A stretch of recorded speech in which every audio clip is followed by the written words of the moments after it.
தமிழக அரசியல் களத்தில் இப்பொழுது ஒரு புதிய கணக்கு தொடங்கியுள்ளது.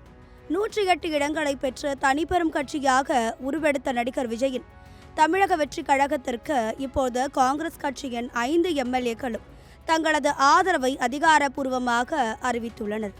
இதன் மூலம் விஜயின் பலம் 113ஆக உயர்ந்துள்ளது. ஆட்சியமைக்க தேவையான 118 என்ற மேஜிக் நம்பரை எட்ட இன்னும் 5 இடங்களே தேவைப்படும் நிலையில் இந்த 113 உறுப்பினர்களை வைத்துக்கொண்டு விஜய் எப்படி முதலமைச்சராக பதவியேற்க போகிறார்? ஒரு மைனாரிட்டி அரசு அமைப்பதில் உள்ள அந்த சூட்சமமான அரசியல் கணக்குகள் என்ன என்பதை இப்போது விரிவாக பார்க்கலாம். விஜய் 2 தொகுதிகளில் வெற்றி பெற்றுள்ளதால் ஒரு எம்எல்ஏ பதவியை அவர் ராஜினாமா செய்ய வேண்டும். அதேபோல் சபையை முன்னின்று நடத்த ஒரு தற்காலிக சபாநாயகர் நியமிக்கப்படுவார். இதனால் வாக்கெடுப்பின் போது தாவேகா மற்றும் காங்கிரஸ் கூட்டணியில் பலம் 111ஆக இருக்கும். 234 உறுப்பினர்களை கொண்ட சட்டசபையில் 118 பேர் இருந்தால் மட்டுமே ஆட்சி தப்பும் என்ற கட்டாயம் இல்லை.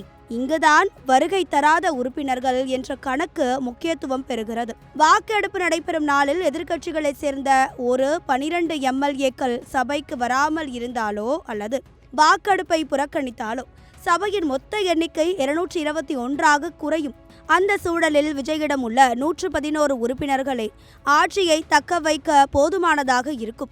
இந்த 111 உறுப்பினர்களின் ஆதரவுடன் ஒருமுறை சட்டசபையில் நம்பிக்கை வாக்கெடுப்பை வென்றுவிட்டால் அடுத்த 6 மாதங்களுக்கு விஜயின் அரசுக்கு எந்தவித ஆபத்தும் இல்லை. இந்திய அரசியல் சாசன நடைமுறையின்படி ஒருமுறை நம்பிக்கை தீர்மானத்தில் வெற்றி பெற்று அரசுக்கு எதிராக அடுத்த 6 மாதங்களுக்கு மீண்டும் ஒரு தீர்மானத்தை கொண்டு வர முடியாது. இந்த 6 மாத கால அவகாசம் என்பது ஒரு புதிய அரசுக்கு மிக முக்கியமான பொற்காலம். மக்கள் மத்தியில் தனது அதிரடி திட்டங்கள் மூலம் செல்வாக்கை உயர்த்தவும் மற்ற சுயேட்சைகள் அல்லது சிறிய கட்சிகளின் ஆதரவை திரட்டவும் இந்த அவகாசத்தை விஜய் பயன்படுத்திக் கொள்ள முடியும். காங்கிரஸ் கட்சியின் இந்த திடீர் ஆதரவு விஜய்க்கு ஒரு மிகப்பெரிய தார்மீக பலத்தை தந்துள்ளதோடு ஆளுநரிடம் ஆட்சியமைக்க உரிமை கோருவதற்கான வலிமையையும் அதிகரித்துள்ளது. எண்கள் குறைவாக இருந்தாலும் சட்டத்தின் நுணுக்கங்களை சரியாக பயன்படுத்தினால் 113 உறுப்பினர்களுடன் ஒரு நிலையான ஆட்சியை தர முடியும் என்ற நம்பிக்கையில் விஜய் தரப்பு உள்ளது. 50 ஆண்டுகால திராவிட அரசியலை முறியடிக்க காங்கிரசுடன் கைகோர்த்துள்ள இந்த மைனாரிட்டி மேஜிக் தமிழகத்தில் ஒரு புதிய அரசியல் அத்தியாயத்தை எழுதும் என எதிர்பார்க்கப்படுகிறது.